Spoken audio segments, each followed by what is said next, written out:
Welcome to the February 9th, 2021 episode of Reactive Consciousness, the in-depth podcast about what happened this week in our lives. Man, still nailing that intro. 2021, we're well into it. I'm saying it just fine. This is great. We've made it all the way to February. February. Oh, fuck. Oh, no. Let's go to the library and write it down. I am your host, Vise the Bold, and this is... Vise the Prince? Lotus Prince. Vise the Bold and Spicy. And we have another wonderful show here, and most of the bad news is some news I don't care about, so I think we're going to be just fine here.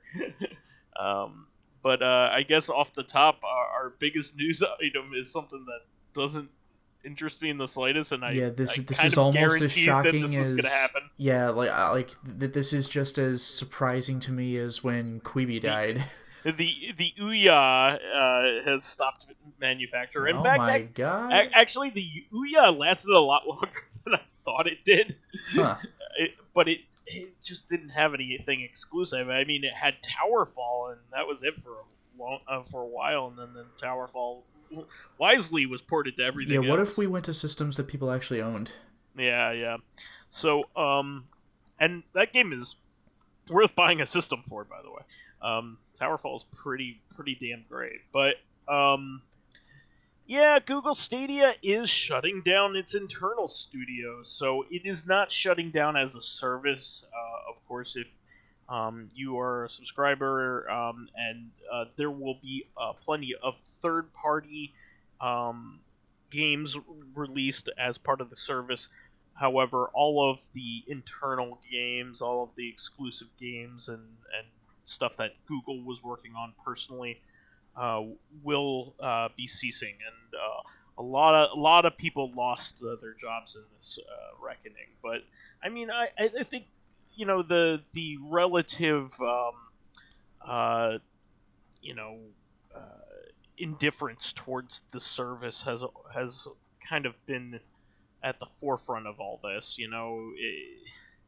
I mean, you couldn't get old fogies like me and Lotus to be on board with it no matter what you did. But well, appropriately enough, the idea that stuff like this would shut down is precisely why I wouldn't buy it in the first place. I don't want to lose my shit because of something out of my control. Like, imagine if the Sony PlayStation Network shut down, right? What if that also killed the games you downloaded?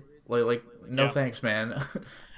Well, I mean, that's kind of the funny thing about it is that I think by and large it is a good idea. I mean, if our infrastructure was good enough to transmit the kind of processing power and latency that you would want for this kind of thing, but the latency just isn't there. And, yeah, that is a lot of the problem, is that America was something of an early adopter of internet compared to a lot of the rest of the world, but its infrastructure was a ton of copper wiring and stuff like that. It's all phone lines. It runs over phone lines. Yeah, when other countries installed back in the 20s. Yeah, when other countries got internet stuff, they set up their fiber cables and shit, and America has in a couple places, but it certainly hasn't across the board. So a lot of other countries have 2 or 3 times the internet speed that America does in its fastest areas. And if you're in a rural area, then you're fucked. And it's much cheaper. It's much cheaper in Canada too. Yeah. They have gigabit internet at very cheap. Yeah, and prices. Japan, it's lightning fast. Yeah, America's one of the countries lagging more behind in terms of internet speed. Yeah, I mean our infrastructure in general. It has issues. That's the whole thing. When shit completely breaks down and we lose the internet, then it's gonna be oh well, we should fix this. We should fix it fucking now before it becomes a problem. That's like you said with our regular infrastructure, our pipes and our bridges and shit. Don't even talk to me until a bridge collapses and 50 people die. Then I'll fix the bridge. Yeah, jeez.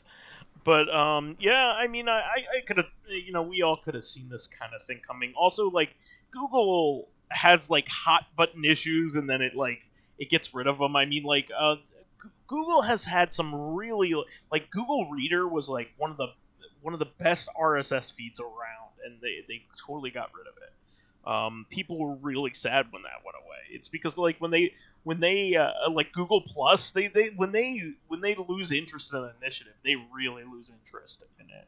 Oh, Google Plus was the Google Facebook? Yeah, it was the That's Google just social disappeared, network.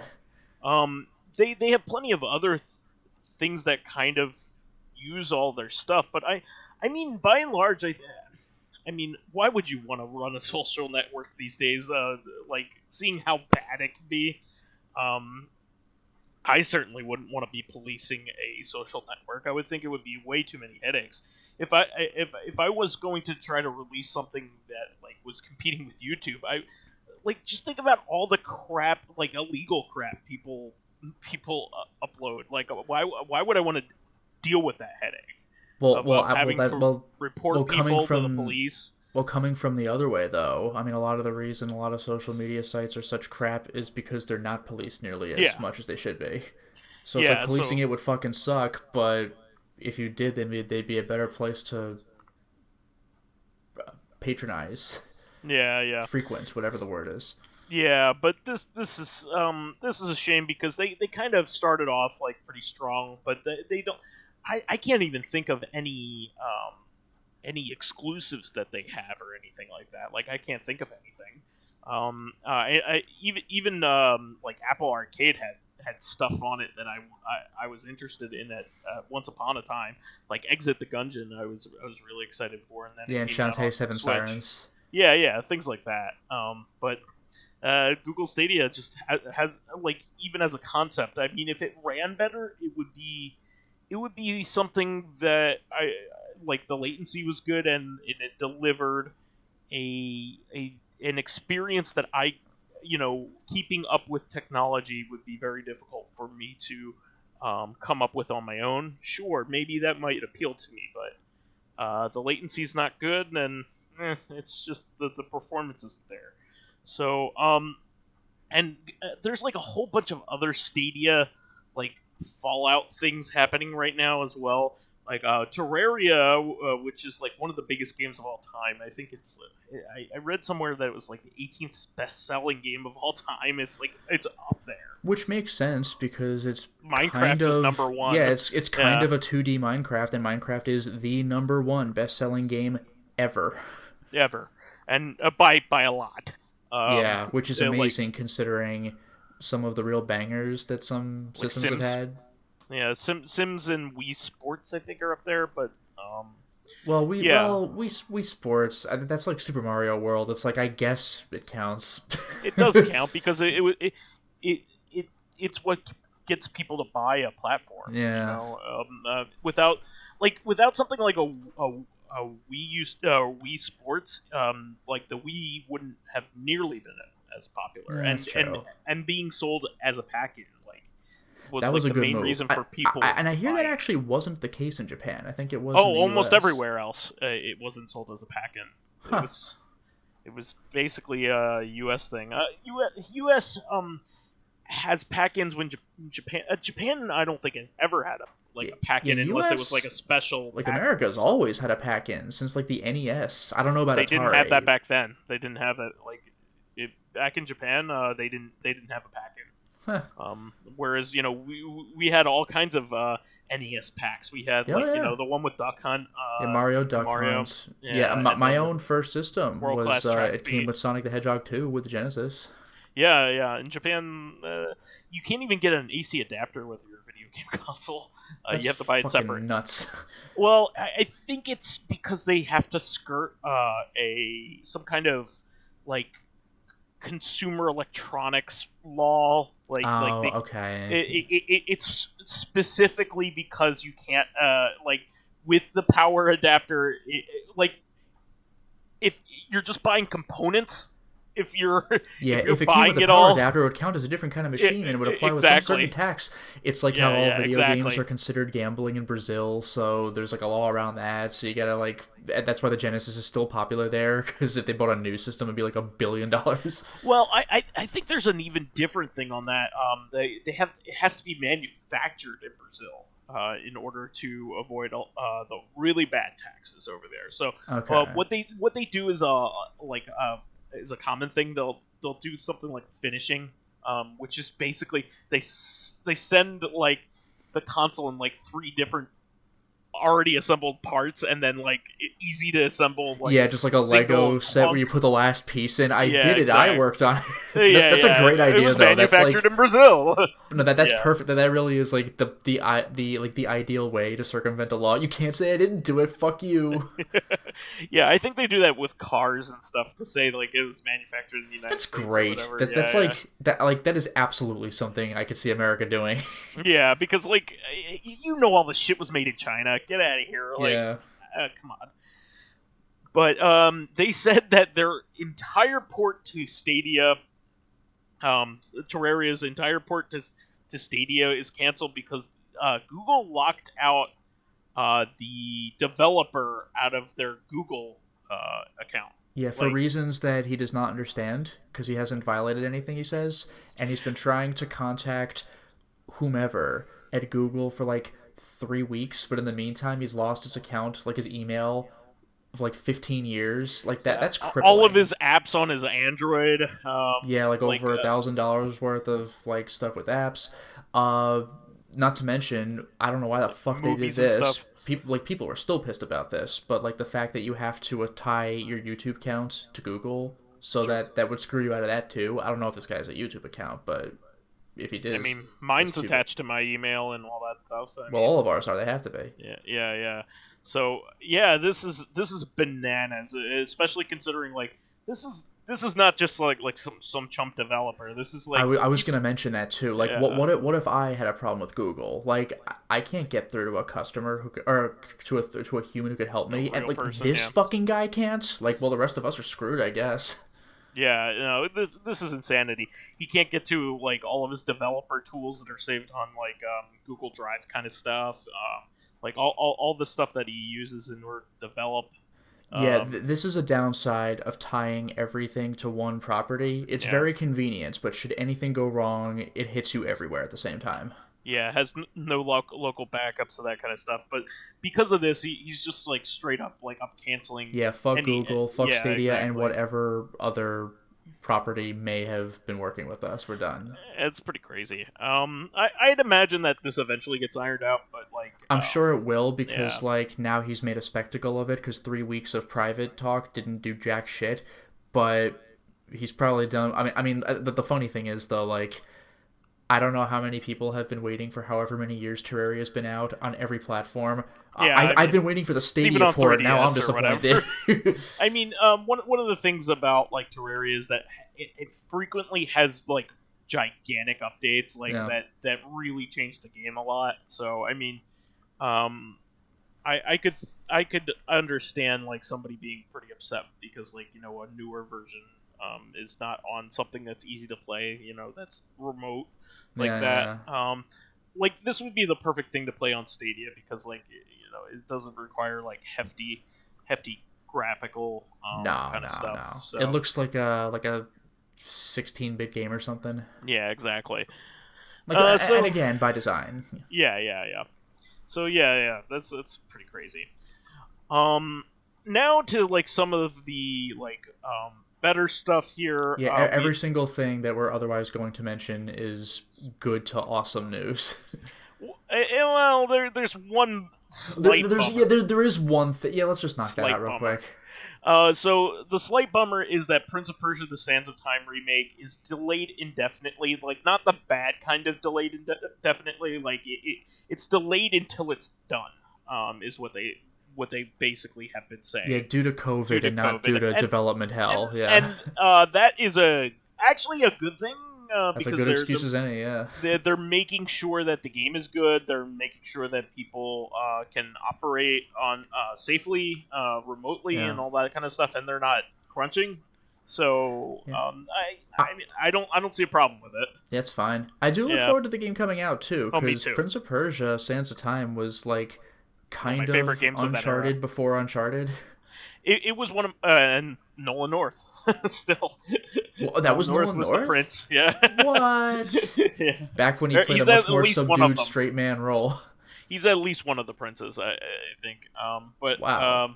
I think he's the prince in at least the one called just Prince of Persia, the fourth one.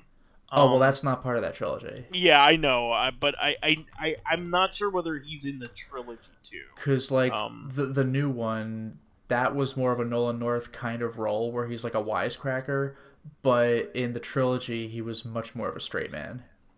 Yeah, let me see. I know he was at least one of them, but yeah, the only thing I see for Nolan North is 2008. It probably was the HD game. But, like, the GameCube trilogy, no. It doesn't sound like him. Okay, maybe I was wrong. And again, very, very much a straight man. The only thing I really liked is because this is not true for the sequels, but the first game, the entire game is being told as a story. So it's already happened. You know the prince lives because he's the one telling the story. Sure. And it's really funny because... And it's almost like a Scheherazade kind of thing to do. You know? It is, yeah. It's handled that way, too. But what's funny is that if you ever die... the game over screen will have a voiceover of him saying something like... It didn't happen like that. No, that didn't happen. But, like, I think I might have mentioned this on the podcast before, but it always cracks me up because I'm just imagining him telling the story that badly. Like, and then I ran along a wall, and then I fell on spikes and died. Oh, wait, no, I messed that up. Like, what the fuck? Like, how did you get that wrong? You died? What?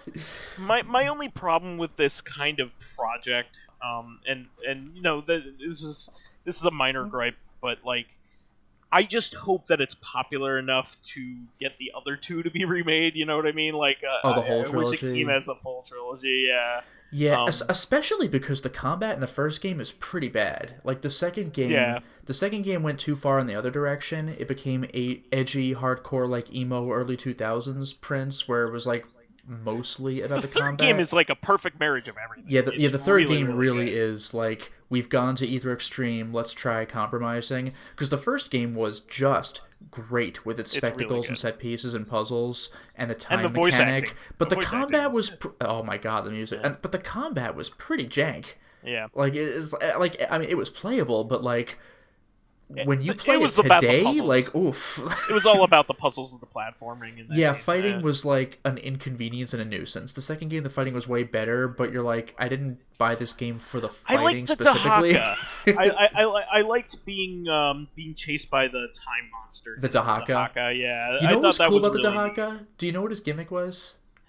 Yeah, like, he still goes through even reversing time. I think he can still come after you even. You're halfway there. I don't remember if he kept going forward despite reversing time, but his thing was he speaks backward. So if you reverse time, you can understand what he says, which is kind of cool. But I do kind of like that idea, because in the whole game you have this dagger of time where you reverse time to cover your mistakes and everything, and you have to use it for plot reasons. And in the second game, you have a time monster who's chasing you. He's like, don't fuck with time, and he's trying to kick your ass, and you're like, oh no. Yeah. How do I deal with this? The second game, even though like it got a lot of heat for being a little on the emo side, even the cover, like his face, you're like, oh, I see what you did there. Yeah. Maybe it's the art direction or whatever.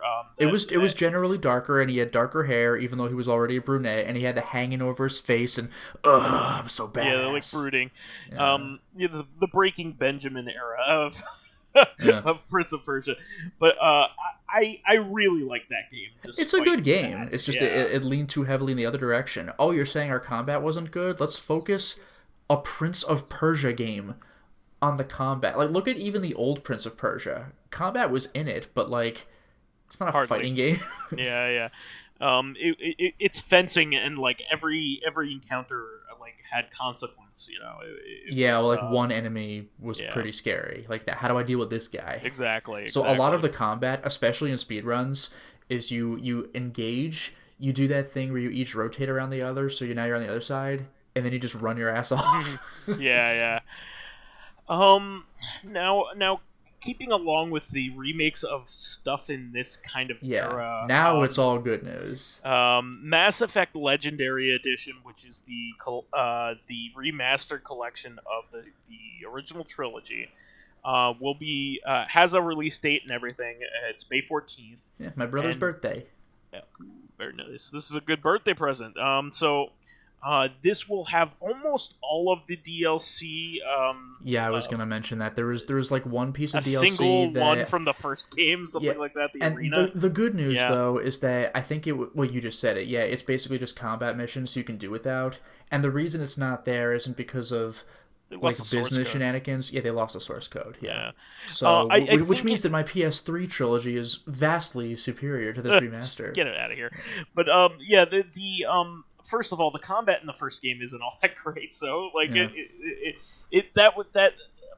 the reason to like the first one is the world building and the dialogue. The first game's like the first game was sold in its dialogue, awesome. Like based on your choices, you actually affect the game in ways that are more grand than positive or negative response from NPC that never amounts to anything.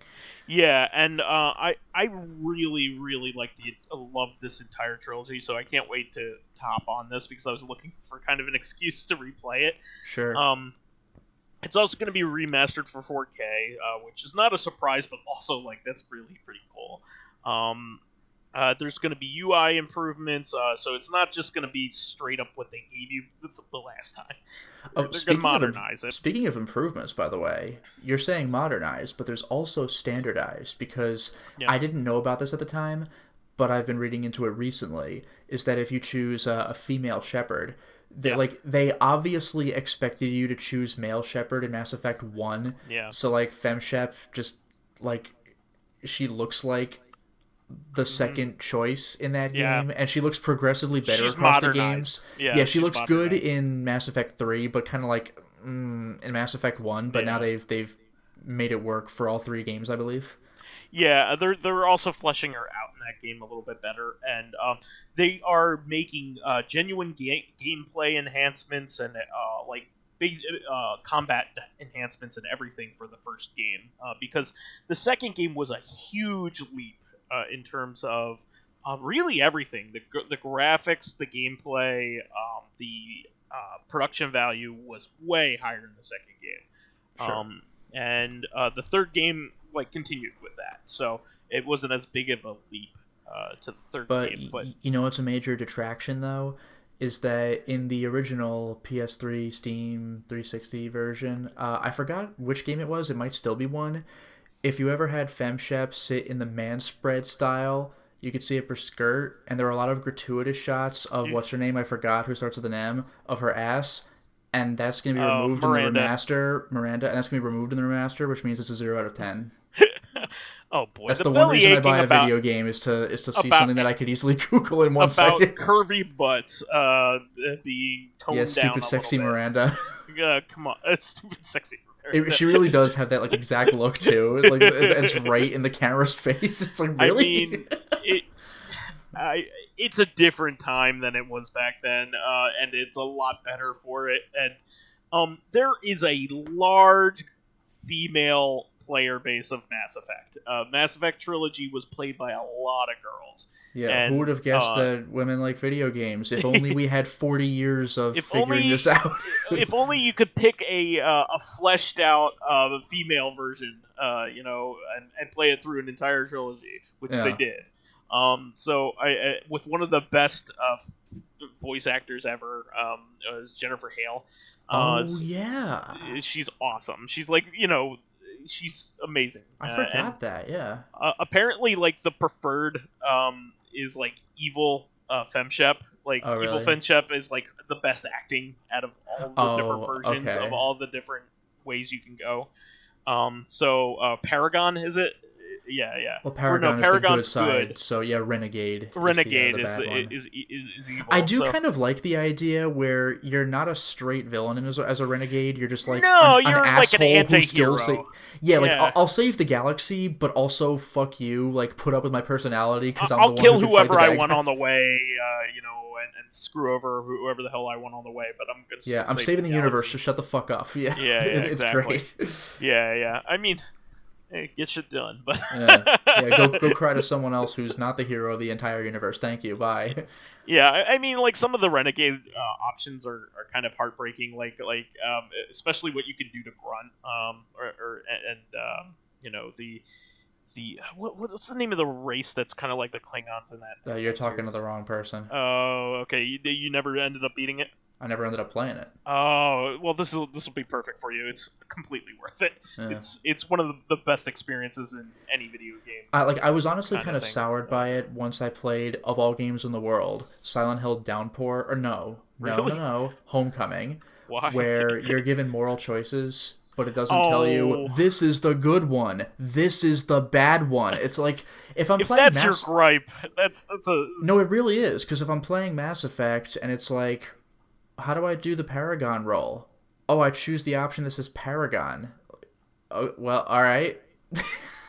Yeah, it's like, Deus Ex is a game that's about choice. Mass Effect is a game where, like, let me establish the Paragon route or let me establish the Renegade route. I'll choose the Paragon every time and not actually think about the decisions that I'm making. True. But, I mean, it's about the world building. I mean, the story stuff is really where it's at. So, and the voice acting is superb. The companions in it are so heartwarming and fun to listen to. It's just I'm still just put off by it though, because like I have a choice. What choice do I do? The one that follows the path I've been taking. Never mind. I'm not like zero thought process. Ignore that. Just play and have fun. Because I remember the game being pitched based on like the morality thing, but when you tell me exactly what the morality options are, how do I get the trophy for the Renegade one? I choose the Renegade options. I mean, if you want something more divergent and like choosy, go play Until Dawn. Oh well, I was just gonna say play Fallout New Vegas or Alpha Protocol is Alpha Protocol is like the prototypical. Yeah, I still gotta look into Alpha Protocol. It's not good and evil. It's like you have to manage the relationships you have with all of the characters that you interact with. Yeah, no, that's fair. That's way better. Yeah, I can deal more with that. Fallout New Vegas, I agree with you. I just happen not to care because it's Elder Scrolls with guns. That's simplifying it. It's really good. It's really fucking good. The Outer Worlds Outer Worlds is Outer Worlds is literally Fallout New Vegas without the title, so it's the same problem with me. I mean, it's really fucking good though. It like the storyline is great. It's so well written. That's a case though where it's the gameplay that turns me off. It doesn't play like Elder Scrolls. There's the VAT system and everything, but like it really feels like post-apocalyptic Elder Scrolls. It just has that vibe about it because it's what it is. It's made by Bethesda, like in that vein. Like again, the combat is not gonna play out like your swordsmanship or your bow and arrow. Like I get it, but like it just feels too much like an Elder Scrolls game, except with an aesthetic that I prefer. I recommend you actually play it before you make a judgment. It feels a lot different. Just trust me. All right. But anyway, I have a good feeling. Like once you got into it, you love it. It's just one of those things. Especially New Vegas. It's just like the relationships you have in that game are like you can't just be good. Everything has moral grayness to it. Yeah. Well, that's something I like because in Mass Effect, your choices are literally like explains to you this is the good one, this is the evil one. New Vegas, every choice has a upside and downside. That's something that is more difficult to get through, but like that's the whole point. The way it's going to end up in New Vegas is you're going to be like, I wish I could have had a way where this happened but not this, and you can't do it. That was one thing. Life. Yeah, that was one thing that actually soured me about Deus Ex Human Revolution was that number one, there's a New Game Plus option, so you can max everything, which defeats the purpose of the game, and also in the DLC, and I love the DLC, The Missing Link. I love that DLC. It's really good. There's this one moral choice where it's like, do you choose, like there's gas being released, do you choose to save the named character whom you know from like the first game, like it's a name you recognize, or do you choose to save like 50 like no-name characters? But there's a fucking option to find the bomb and turn it off. It's like, well, I'll choose that one literally every time because you can have your cake and eat it too. Why the fuck did you put that in the game? They give you that that paradox where you drive the train over one person or drive it over like 5 people. Yeah, but then you're like, oh, I stop the train and save everyone. It's like, that's not the fucking point of the question. Yeah. The point of the question is like, can you actually make that decision? And in Deus Ex, well, you don't have to. It's like, well, that's not Deus. That's not what Deus Ex is. Yeah. But anyway, back to the news podcast that we do. Mass Effect Legendary Edition. I cannot wait. Like I said, I cannot wait to go back to Morton Solus, the scientist companion that you have in the second game. He is one of the best characters in video game history. I love him. Is he better than Jake from Ride to Hell? He's better than everybody, first of all. Wow. Because Jake from Ride to Hell, Retribution, is... He has one of the most heartwarming evolutions. He has a dark past that he has to explain, and he has characteristics that only his race of characters can have, but also limits him and endears him. I think I know what you're talking about.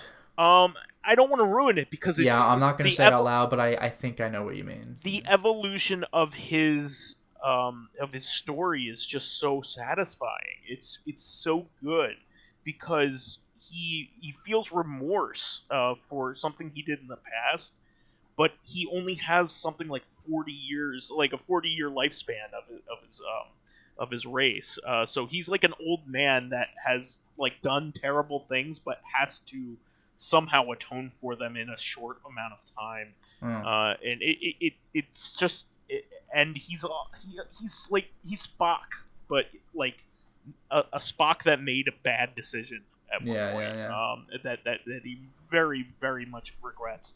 But he has like all the same kind of things you love about Spock. Like he has a love for like art and things like that. He's just, the way he talks, actually very much like Lotus Prince. It's just like, love him. He just has a very intelligent way of speaking, and he does it quickly, and it's just great. He gets heated very easily. He does. Nice. he actually, like, his way of combat, like, you would think that because he's a scientist, he wouldn't be, like, ferocious in combat, but that is not the case with him. He's like, he's I'm just imagining very adept stupid bullshit at like combat. Plague Knight, where he's throwing like flasks of chemicals. No. He's just. I know that makes no sense in the Mass Effect universe. But... He's just shooting motherfuckers. Like he's really, really awesome. I love that character. He sings show tunes. He's great.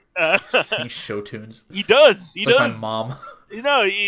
Like I said, it's like going to your house. It's amazing. I love him.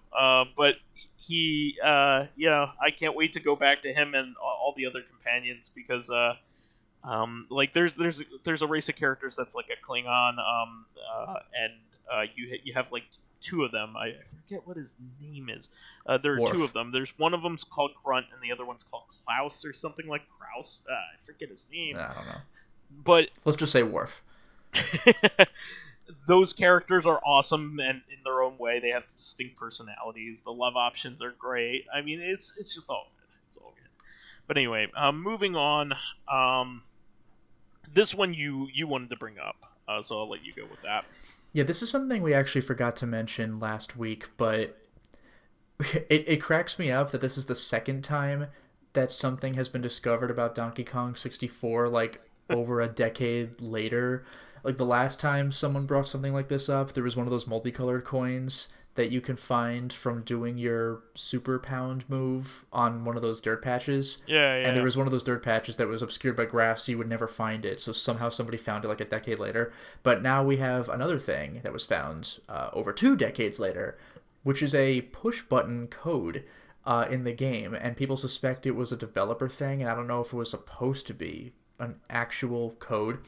But the deal with this game is that you need to. It's like Mario 64. You need a certain amount of stars to enter a new area of the castle. So in Donkey Kong 64, the hub world has a bunch of rooms called lobbies, which are the entrances to the various worlds in the game. But there's a problem. In front of the entrance is, it's your star door, right? In this case, it's a character called B. Locker, and he won't let you in unless you have a certain amount of gold bananas. But if you walk in front of him and you press up, down, left, right on the D-pad, then...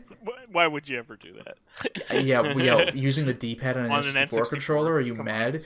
Only if you're playing Mischief Makers. Yeah, that's literally the only thing I could think of. But if you do that, then it's not a free entrance, but it dramatically reduces the number of golden bananas you need to enter the level. And one of the websites I checked gives you the numbers, but like whatever.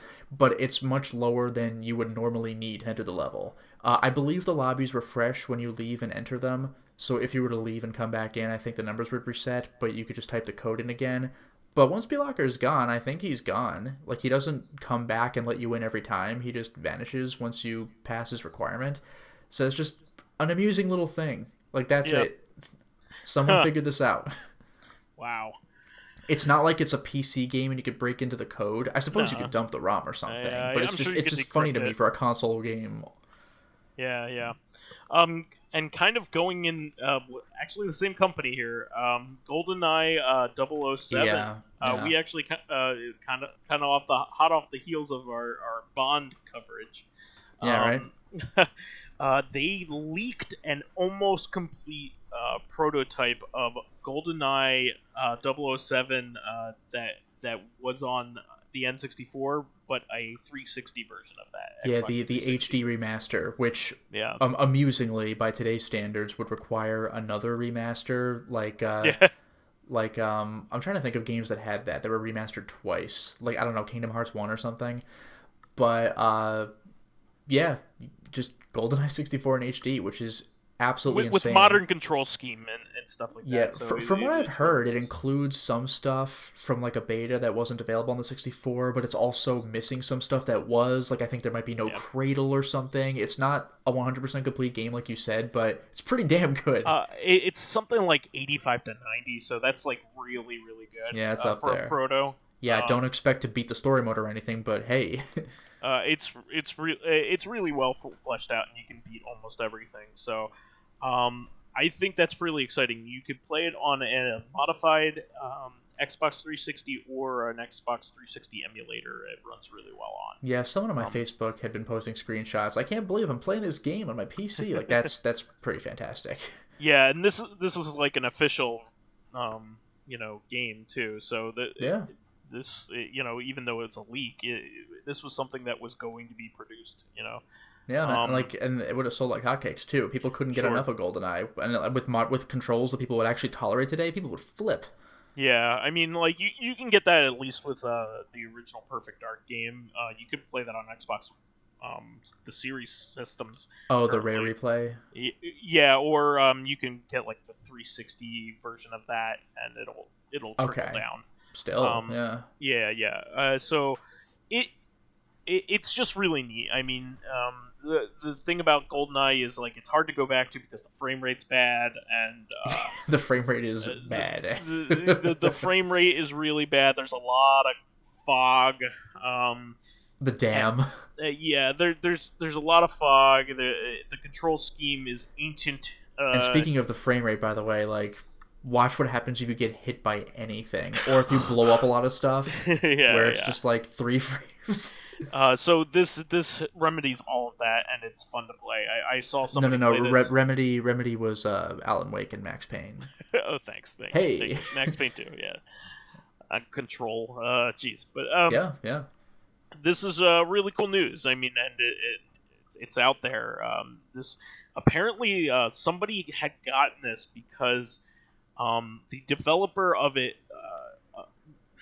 Apparently, there was a system back in the day that all the developers of Xbox 360 games used that all they had to do was turn on the system, like their dev console, and it would access it. It didn't even ask for like passwords or anything like that, Huh. and it allowed like demos and things like that to be uploaded and all that kind of stuff. And apparently, like developers could look at each other's stuff, apparently, and somebody accidentally like uploaded this for about an hour's worth of time back then, and that's how this leaked. Wow. So somebody had grabbed it like in that very Yeah, short amount somebody's of time. quick. Yeah. Yeah, and it wasn't even called like Goldeneye on there, so like somebody was just downloading it. It was called Red Harvest or Blue Harvest or whatever. It was actually called Bean, like for Sean Bean. Oh my god. Because Sean Bean's the bad guy in it. He's the villain of Goldeneye. And yeah. I'm surprised he dies. But Yeah, what? My favorite is still Silent Hill Revelation, where like in the source material, Sean Bean's character dies, but in the movie he doesn't. And you're like, wait, oddly what? enough. That's funny. But yeah, like somebody leaked this, and now it. I mean, this is awesome. I mean, fans might even like finish it or something one day. I mean, that's pretty cool. Maybe there's even a completed version of this game out there somewhere. Even so, that's really really neat stuff. Now, this was kind of rumored and absolutely hoped for, but SNK versus Capcom match of the millennium. This is the formerly Neo Geo Pocket color exclusive, and the absolute like system selling title. Like it is so good. It is one of the best fighting games of all time, believe it or not. Even though it's on like an 8-bit style, like portable console. Like, don't underestimate how good this game is. It is so stinking good, and it's a fighting game that works with two buttons. It's hilarious. There are actually 4 inputs. You hold a button for a heavy hit, and tap one for a light hit. So you have 4 inputs that way, a kick and a punch. But it's an absolutely amazing title. Has a lot of really fun characters in it. You have your Ken and Ryu, but you also have your Terry Bogard and Like your Haomaru. Hio and your Haomaru. Yeah, exactly. And your Mai and your Andy and all the one people that you want, but it also has Andy's like in it? Yep. But Andy I'm so Bogard. used to Capcom versus SNK 2, where I know the roster, but SNK versus Capcom has like a bit of a different roster going on. I think Like even Dan's Kasumi in is in the this. Xbox game, and she was never in the PS2 game. What was it? I think Dan might even be in it. Yeah, Dan's a mainstay. You gotta have Dan. Y- Do they have Matt- Violence Ken? Yeah, but he's like one of the people that represents Capcom as a whole. You know what I mean? Like, He was in Capcom versus SNK 2. Why the hell not? yeah. So it okay. The Capcom side is Ryu, Ken, Chun Li, Guile, Zangief, Dan, Sakura, Morgan, and Felicia. Okay, all really Yeah, so those are all characters who were in Darkstalkers. Capcom versus SNK 2. yeah. And SNK is Terry, Mai, Rio. Yeah, Rio from Hyo, Art of Fighting. Yeah. Iori, Athena, Leona, Haomaru, and Nakoruru. Yeah, Nakamura from Samurai Showdown. Yep. So all of those characters are also in Capcom versus SNK 2, except for Leona, but she's a classic King of Fighters Yeah, representative. absolutely. She's from KOF 96. Was the first one she was in. And there are 2 each of hidden characters. Capcom is Akuma Of course. and BB Hood, which is really cool. Oh, that's a new one. All right. SNK is Akiri from Last Blade, and Yuri from Art of Fighting. Yuri's a popular character. And Well, then I actually don't know if I recognize either of those. Yuri, Because I don't know anything about Last Blade except for Hibiki, because she was in Capcom versus SNK 2. But who was the other character? Yuri is Ryo's sister, little sister. Oh, Yuri. Yeah, Yeah, Yuri Sakazaki. Yeah, she's in yeah, Capcom versus SNK 2 as well. yeah, A bit weird that she'd be the secret character. Like Akuma, like, oh, the yeah. super boss character. But like Yuri, she's a regular character. And the boss characters that are present in the game that you can't play as are M Bison and Evil Oh, Ryu, okay. and SNK is Rugal. Geese Howard and Orochi Iori. Oh. Yeah. Oh. Yeah, he was in one of the King of Fighters games, I believe, where he just totally wigs out. Actually, no, he was in Capcom vs. SNK 2 as well, as I believe he was unlockable. Just like insane. I think he was called like Evil Iori or something, but it's like Orochi Iori. Oh wow! So there was a Dreamcast link. If you linked it up with Capcom versus SNK on your Dreamcast, Oh, which Capcom vs. SNK 1. yeah, on your Dreamcast, it unlocks Vega and Billy Kane. Wow, I didn't even know that. Oh, Billy Kane. That's a guy who was also not in the regular Fatal roster of Fury. Capcom vs. SNK 2. Yeah, he's a Fatal Billy Fury Kane guy. was. Oh, he was Fatal Fury. Damn, it's been a while. Yeah, I'm he's more Geese's familiar with him right in hand King of F man. at this point. He's Geese's right hand man, man. Wait, But was he? I thought that was Raiden. um, Or at least Raiden was the second to last boss. I don't know about Right Hand Man. Although, come to think of it, wasn't Yamazaki also, like, up there? I don't know. And Billy I Kane was a punk, but, like, Yamazaki's more obviously evil. I don't know what the hell was going on with Raiden. He's just some wrestler guy. Billy Kane was always like a sub boss, kind of like Okay, Vega was, okay. That kind of thing. So Speaking it of makes which, I perfect freaking sense. love Yamazaki. What a freaking nut. He's great. Yeah. So I am hugely excited because I have been talking about the Neo Geo Pocket Color ports on the Switch. They are fantastic to the point where you don't even want to play the originals because they include two-player simultaneous one screen play that you can play Yeah. on just one system, which And is more not than two something you could buttons, do. by the way. You could, yeah, that's true. But you could not play this game with another friend unless they had another Neo Geo Pocket Color, a link cable, and another copy of the game. So, and none of the emulators can do this. Like none of the Yeah. fan made emulators can do this. So, this is like something that we all the SNK fans, the Neo Geo Pocket Color fans, were wishing would happen and didn't think it would ever happen because it involves the cooperation of two big companies, one that's much bigger than the other. Let's face it. So Capcom is playing ball on this. So there are other Capcom versus or SNK versus Capcom games, including like the two card battle games for the Neo Geo Pocket Color, and who knows what else that they might be sanctioning. Who knows? Maybe they'll do SNK versus Capcom, SVC Chaos. I would. I mean, that. Yeah, I would systems. love to see that. Again, that's like. I know this is kind of the point, but it's like Bizarro Capcom versus SNK two, like Haomaru and Nakaruru. How about Genjiro and Earthquake? It's like what? I believe Capcom versus SNK 2 is on the PS4 in some form or another as like a PS2 classic. Okay, I remember you had it on the PS3 or 360 a while back. So if it's also on PS4, then also great.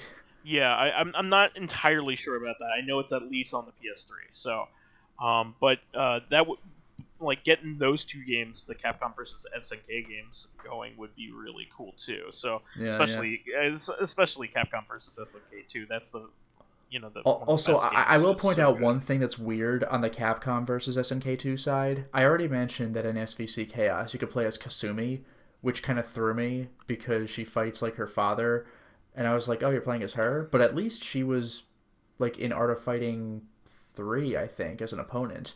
But in Capcom versus SNK 2, you could play as Toto, which I just find funny. Like, you could play as Ryo, but not Robert, even though he's the other main playable character. Robert is like the Ken of that game. But you could play as fucking Toto, like the first enemy. like all right, why not? But yeah, I am super excited about this. This is coming out on the 17th of this month. I'm looking very much forward to this. I'm downloading it right away because this is one of my favorite fighting games of all time, and a lot of people say it's like one of the best fighting games in general of all time, not just me. The people who have played it, and you'll really get a chance to like put it into its paces, with a proper 2-player mode. So I'm really looking forward to this. I'm super psyched. Next thing I'm also super psyched about. One of my favorite OG Xbox games is getting apparently a re-release on modern Xbox consoles. Stubbs the Zombie. One of my favorite games of all time. In fact, I don't know much about this one, but I've been reading that it apparently has an amazing soundtrack. it is fantastic. So I actually have the game too, I think. yeah, count yourself lucky if you have either the PC version or the OG Xbox version. I think it's one of those on PC, but I got it from a retro game store that has since closed down, but I got it on Xbox a while back. Yeah, the OG Xbox games is actually one of the games that's worth the most on that system, mostly due to its exclusivity.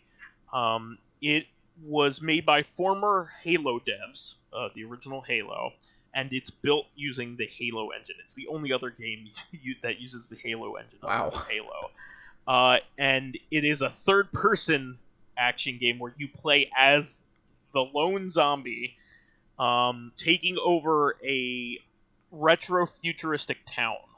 So like a town that looks like the vision that Fallout had of what the future could be. Yeah, like the Incredibles universe where it's modern but it's not. Yeah, exactly. It's like Art Deco in 2050. Exactly. Yeah, it's Art Deco. And there are like automata and stuff like that, but like like trash can robots. Yeah, it's like the future that the 50s imagined.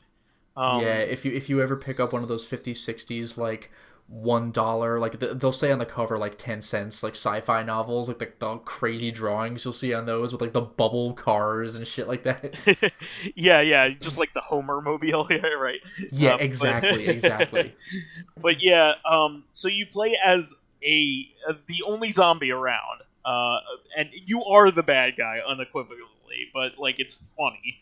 And even the cover looks somewhat humorous. And so you're dressed as like kind of like a 50s like door-to-door salesman, because that's what you were in the game, and you're going after your long-lost girlfriend, and everybody's just getting in your way. They see a zombie, they want to kill you. Of course, you have all of the abilities that a zombie has, which means that you can bite people and they become zombies too. So that is like one of the. So you'll have like a couple like zombie friends going around and helping multiply the zombie horde while you're trying to do your own thing. It's one of the coolest things. When you get to a certain level, it really just opens up, and you start your own little swarm, and it just gets bigger and bigger and bigger, and like nice. Like they're doing their bidding for you. It's great, and you get all kinds of different abilities. You can send off your disembodied arm to go do things for you, like Thing from the Addams Family would be able to do. Wow, I can't believe that Stubbs the Zombie ripped off of Never Dead. It has a like electro 60s like soundtrack to it, or 50s soundtrack to it. So like there's like a dance version of Mr. Sandman in it that is like just like chef's kiss. It's I'm so in. Good. Yeah. It's fucking great. It was one of the best like video game experiences of that generation for me, and I want to go back to it. But unfortunately, it had never been backwards compatible with any of the versions of Xbox. It had never been re-released, and it's never been digitally available. You cannot buy it on. You would have thought that it would have been on Steam by now. It never got to Steam. Yeah, you said it had a PC version. I didn't even know about this. Yeah, it was a boxed PC version. You could buy a boxed PC version. So yeah, it really stinks that nobody's been able to play this game, and like unless you had just a straight up OG Xbox. And as far as Xbox didn't get super popular until the 360 era. So I am really looking forward to this coming out March 16th. absolutely worth your time. Even in its old state. So I can't wait to play like a remastered version. Jeez. Also, just quick little announcement. The Switch, the Nintendo Switch, is now outselling the 3DS, which Yeah, that's impressive. is very impressive. I think only things that beat the 3DS in terms of sales, console wise, for Nintendo The are Wii. are the Wii and the actual DS. I think those are the only two things that are higher than this. So, and I think that it'll get there because the Switch is a juggernaut, and it is the platform to release an indie title on right now, even more so than Steam, if you ask me, because this is where people are playing them. I love the platform, and I can't wait to eventually maybe get a pro version or whatever. Moving on from that, we also have a release date for the Room 4 Old Sins on Steam. Yeah, I'm very excited about this. We've been talking about this for a little while, but now we have an actual date, and that's the 11th. It's 3 days from now, or 2 days from now. I mean 2 days from now. But yeah, I'm very excited about this. Really looking forward to this. Again, this is one of like the best casual video gaming experiences that I've ever had. Yeah, and not gonna lie, so cool. Even though I don't download games on my phone and I play this on Steam, this game, like I played a little bit of it on your like Apple phone years ago, like the Room 2 or something. Yeah. It does feel really good on the phone. It's obviously designed with the phone in mind. I would say that this is like AAA tier, like one player experience, single player experiences on mobile. And I've got to see where the fourth game goes, because the third game's ending. Whoa. Yeah, the games start to get story in the second game, really. Yeah. There's bits in the first one, and then the first game they have notes just to give you an excuse to open a little puzzle box, but yeah, there's like a plot after that. Yeah, like characters start showing up in the third one, which that's not new. People you talk to so much, but like evidence of characters. Yeah, exactly. I'm really excited about the fourth game because it famously was the one game that in the series that was inaccessible to Steam owners, and now there's also the VR game, which is the fifth game, which is available on Steam as well. So like all 5 games will be. I forgot about that. Is the VR one on? I didn't even check. Is the VR one available on PlayStation? Yeah, it is available on PlayStation man. as well for PSVR. Yeah, I'm gonna have to look into that then.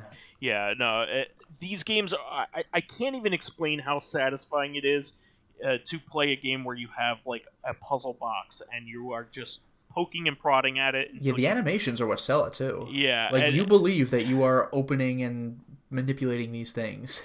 It's so much fun, so satisfying to figure out the puzzle that's going on each time.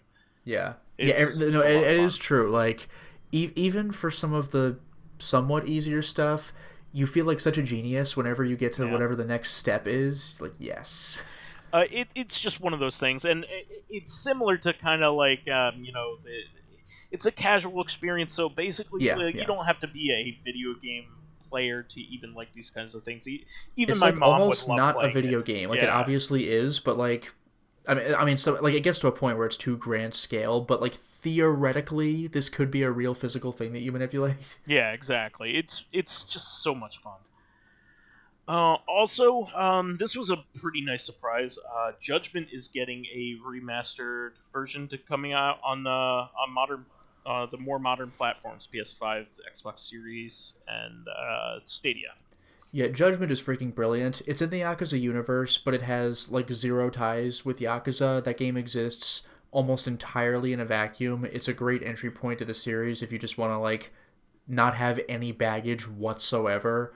Like if you start by playing Yakuza Kiwami 1, half of that game is Majima Everywhere mode, where it's like, remember Majima? And you're like, no. But like Judgment doesn't do any of that. Like just it's a story, play it. Like it's very accessible. Yeah, I think that this is really great, especially they're not just relying on your ability to play backwards compatible kind of stuff, and it's coming to Xbox, which is all. I don't think the first one did. So Not that I'm aware of. yeah. I think this is like the only major Ryugaka Yeah, Ryuga Gotoku, which is like a dragon.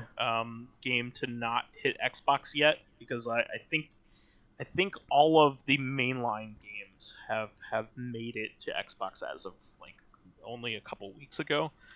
Did Yakuza 6 make it? I think all of them. I'm pretty darn sure. I mean, the Yakuza collection just hit it. Yeah, 3 to 5. Yeah. And 0, 1, and Kiwami 2, I think we knew about. The Kiwami games, I believe. Maybe you're right with 6. 6, I'm not 100%, but like I think it's pretty. Like I think it's pretty comprehensive. 7's already on there. Yeah, so. 7's definitely out. Yeah.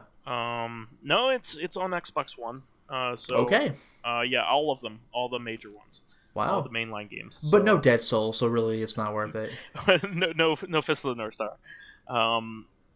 But yeah, this is really cool, and they're also showing that their love for the Xbox, which is great. Sega and Microsoft have had a long history together. A lot of people don't realize that. They've worked together since the Dreamcast.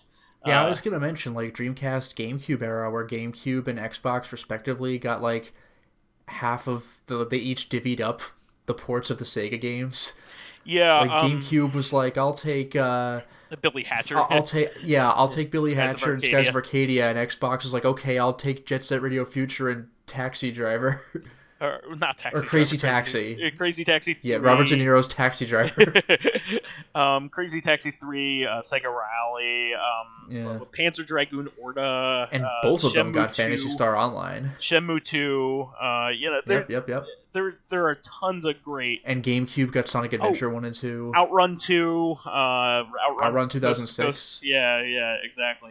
So the OG Xbox had a ton of great Sega games, and not only that, but like the Dreamcast ran on Windows, which a lot of people don't realize.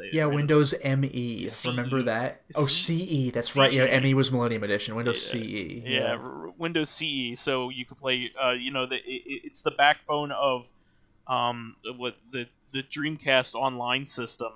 Sega Net, which was what the main popular console.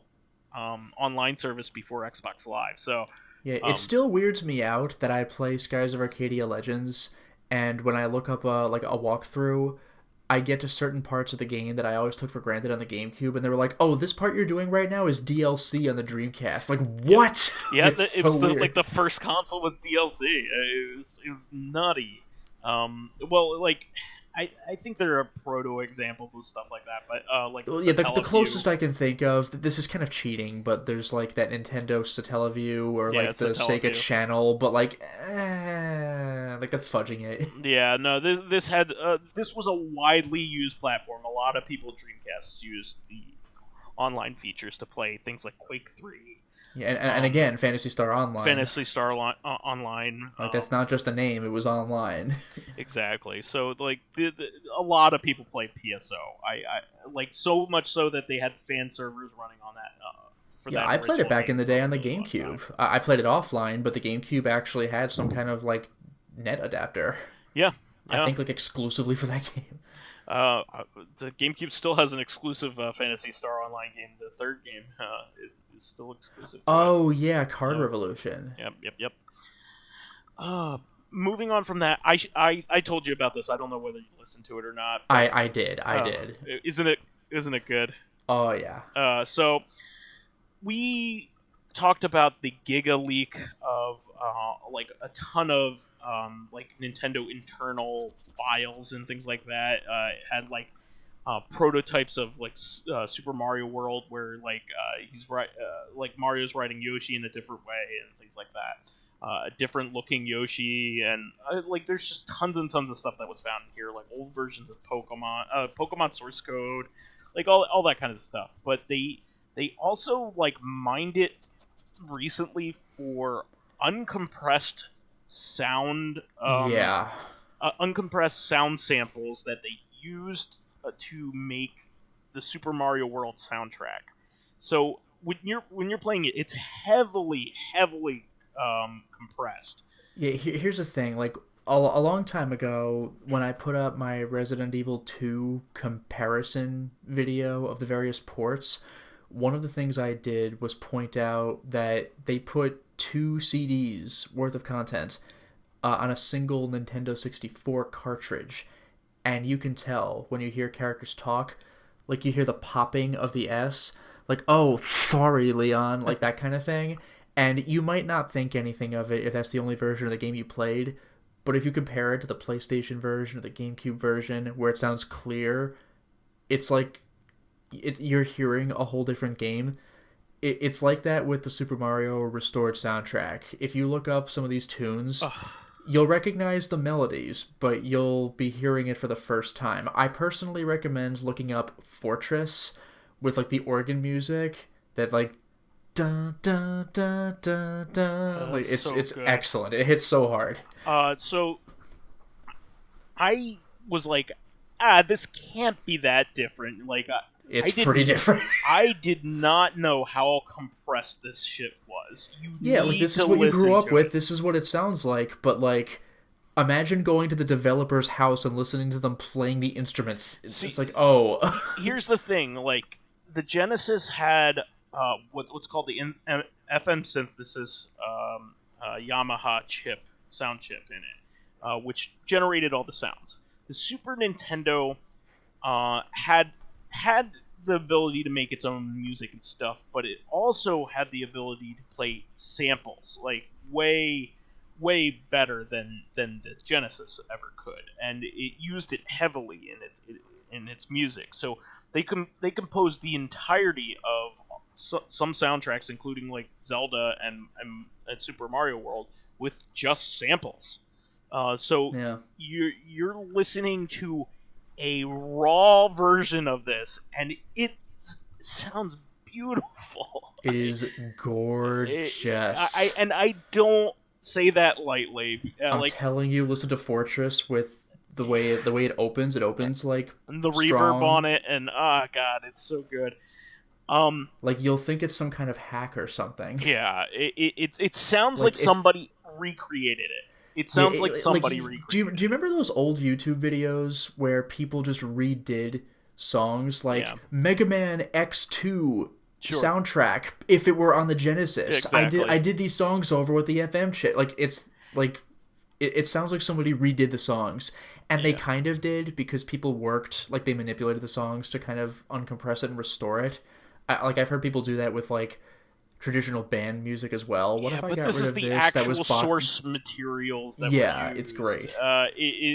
This is it sounds so good. So here's the deal.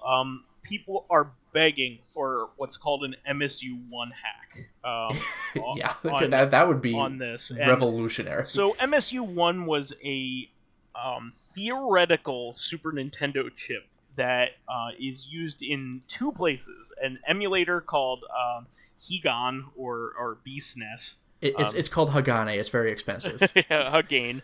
Hagane. My favorite Virtua Fighter character, Cage. Or on the SD to SNES flash cartridge. Yeah. There are 2 places in which this thing is used, and it's glorious because what it allows you to do is it allows the Super Nintendo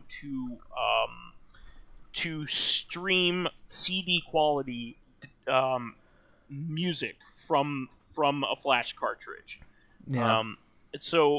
I remember you had mentioned in particular that one Blizzard game, Rock and Roll Racing, which used like samples from real music, so they can't ever re-release that game ever. But and like you had mentioned, there was a hack where they just used the actual like the real music like illegally. So Rock and Roll Racing famously has ripoffs of like something like 10 like famous rock and roll songs. Like Born to Be Wild is like the biggest like the game starts off with SNES style. Do do do do do do do. It has Paranoid from Black Sabbath, which is Ozzy Osbourne's like biggest song from back in the day, right? So it has ripoffs of all those songs when you play it. So it's like ding ding ding ding ding ding ding ding. It plays it like that. Sure. But somebody programmed this MSU1 hack to just put in Paranoid. Like, just Yeah, the put real it in. And it's glorious because you're like, oh god, yeah, this is the way it was meant to be played and can never be. People are begging for this version of the Super Mario World music to be implemented and hacked so you can play the game with it. And they did this restoration for every single song in the game. So even some of the catch music and stuff like that. So just listen to it. Do yourself a favor if you're a fan of like the Super Nintendo. Like this, I am a Genesis apologist. I love the music on the Genesis, but this is something else. This is some clarity and a half. Like if they could do this to Zelda. Oh my god! I would they could do this flip if I heard that with Link to the Past. Yeah, Link to the Past has some of the best music on the system. So actually, this is gonna sound silly considering any of the games I could have mentioned, but unironically, Final Fantasy Mystic Quest. Any of the Final Fantasies on the Super Nintendo, really. Or Turtles in Time, because like the arcade version, you hear Be Still My the Heart. clearer version of the music. Be so Still. like the SNES one would be like, oh yeah, Be Still. yeah. But, FF6, can you imagine Dancing Mad? It's like fucking 16 minutes. Or the opera, Yeah. But yeah, this just look up Super Mario World Restored. It's just Mario RPG, by the way. Oh, that is some of the most charming soundtrack on the entire system. Like one of the best uses of this MSU1 hack is they've done like CD quality versions of like the Brett Weiss music, for like the Donkey Kong Country.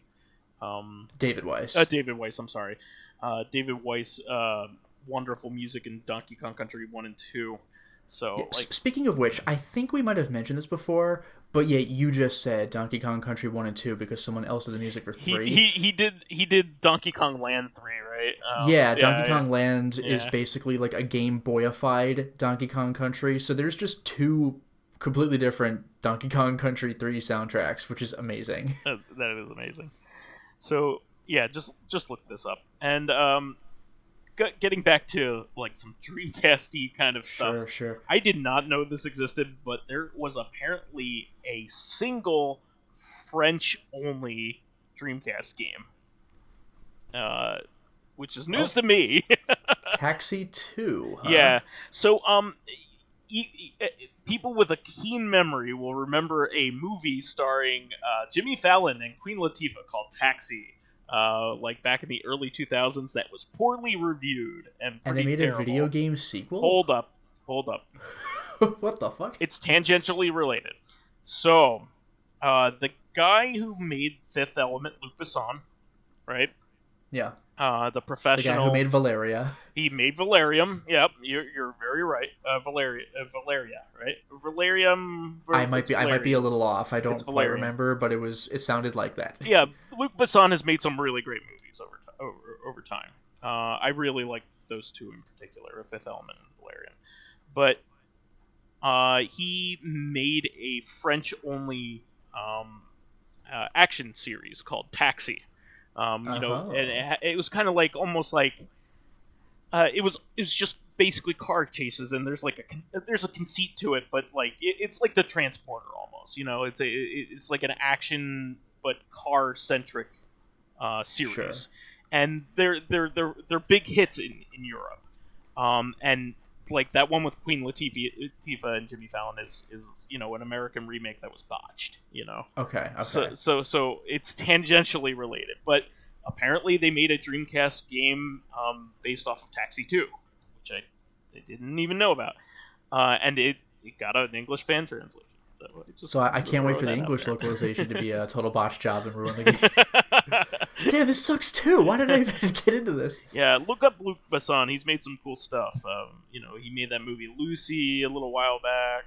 That was him? Yeah, I didn't realize. He has a lot of classics under his belt. Luc Besson. Well, and Lucy. That movie's not terrible. Come on, get real. Like it's not, but that premise is just the worst. Oh, what? You use 10%. Oh, yeah. You use 10% of your brain, but if you use more, then you'd become God. Yeah, so he's most famous for La Femme Nikita. I forgot about La Femme Nikita, jeez. Yeah, I forgot about that as well. Leon the Professional, Fifth Oh, Element. that was him too? Yes, Leon Get the me Professional. everyone. What do you mean everyone? Everyone!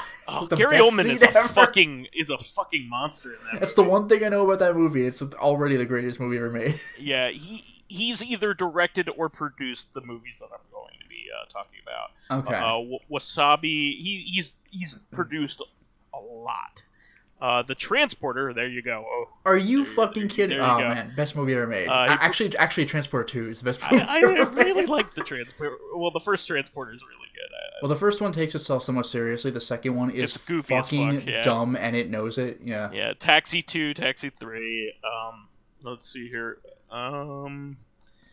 District 13, he was a producer of. Look at that. Like, he's produced Wait, so much. District 13? Yeah. That must be something different, because District 9 was the Peter Jackson movie. District 13 is a famous parkour movie. Actually. Okay. It's like what introduced the world to parkour. Okay. Believe it or not. Transporter to Unleashed. Wow, he produced Unleashed with I don't know that one. Jet Li and Bob Hoskins. So that's a good one. Wow, there's a bizarre combo right there. It's very good. Believe it or not. Was Bob Hoskins drunk through this entire movie too? Because just fuck the entire thing. He could have been. Wow, there's a He taxi. could have been. There's a Taxi 4. I didn't know that. I'm Bob Hoskins. I'm Jet Li Hoskins. He produced the Hitman movie. Wow. Huh. I heard that was like forgettable but acceptable. This is the Timothy Oliphant one. There are two of them, so this is the first one. Oh, so I don't remember which was which. He produced Taken. Jesus Christ. Nice. Transporter 3. Wow, there's lots of these. Transporter 3 was also dumb as shit and knew it, so that's why I like it. Let's see here. Columbiana. That was a good one. Heard of it. Let me see here. Taken 2. Wow, there's tons of shit here. Lucy, Taken 3, Valerian. Oh, was he responsible for those 16 shots of Liam Neeson climbing a fence? Liam Neeson. What an action-packed scene where he vaults a fence and it's like 1,000 camera cuts. All the way up to Taxi 5 from 3 years ago. What the hell? Yeah. A lot of lupus on here. But yeah, he produced most of those, but he directed a fair number of these too. Sure. So, but yeah, he's very prolific. He's kind of like Takeshi Miike. Takeshi Miike makes like a movie a year. Yeah, Takeshi Miike is like the Roger Corman of Japan. Yeah, but just like endless movies. Yeah. How does this guy like sleep? Yeah, exactly. Like just churns that shit out. But yeah, moving on. One more thing. This is super exciting. A coder named SRG320 actually gets the Saturn BIOS to boot up on Mister. Which yeah, that's fantastic. Was thought impossible. Because the Mister platform, which is the FPGA platform that I always talk about, extremely accurate simulations of old hardware on here, including all kinds of systems, anything you'd ever want to play, and arcade machines is like the best thing about it, and old computers. But he's basically getting to the limits of what the Mister can do, which somebody's working on a PlayStation 1 core right now, but the Saturn is like another beast entirely. It's one of the most complicated systems ever made and unique. So like if you work on that, it's like your crossover potential of doing well on something else or doing some work that'll help you do something else is limited. But got the BIOS to boot up, which is not the end of the development or anything like that, but it is a good sign that development is starting to get where it needs to in order for a functioning core to happen. it probably won't, get anywhere to working until, unless it's being constantly worked on for maybe another couple years. But this is exciting news. I mean, the Saturn doesn't even have a way of displaying its picture digitally yet. There, like, nobody has a digital mod for it. There have only been converters from its RGB signal, including, using a FrameMeister or OSSC. So, like, there's never been a perfect picture from a Saturn. I mean, there are emulators out there, but emulators are emulators, software emulators. So, an FPGA one will be super accurate and may even look better than the original console in its current state. So, I'm very excited for the concept of this. Also, the PlayStation, or the original PlayStation core would be also another fantastic thing. So, I'll run out of a Mister, which will cost you, roughly around $300 total, with all the bells and whistles. So, I'm just so stoked. And I think that's all I have. But we had some good stuff here, Lotus. For sure. That is the show for this week. Please remember to subscribe to the Corrective Consciousness YouTube and SoundCloud pages. While there, please give us thumbs ups, likes, and 5-star ratings on iTunes. It helps promote and spread awareness of the show, and any bit of encouragement helps keep the show going. You can also catch us on Thursday for our sister podcast, Corrective Consciousness, where we'll be going over system-selling games. Finally, you can friend me as vysethebold on pretty much everything. And you could follow me on my YouTube channel, Lotus Prince. You can hit me up on Twitter at Lotus Prince. And finally, if you are interested in seeing my videos early, like Raw Danger, getting in on exclusive live streams, like Mortal Shell, selecting upcoming games for me to Let's Play, like the aforementioned Raw Danger, or getting in conversations with me and other patrons on Discord, then perhaps consider swinging by my Patreon account, which can be found at patreon.com/LotusPrince. All right, everybody. We'll catch everybody on Thursday for another episode of Corrective. Until next time, everyone. Bye-bye.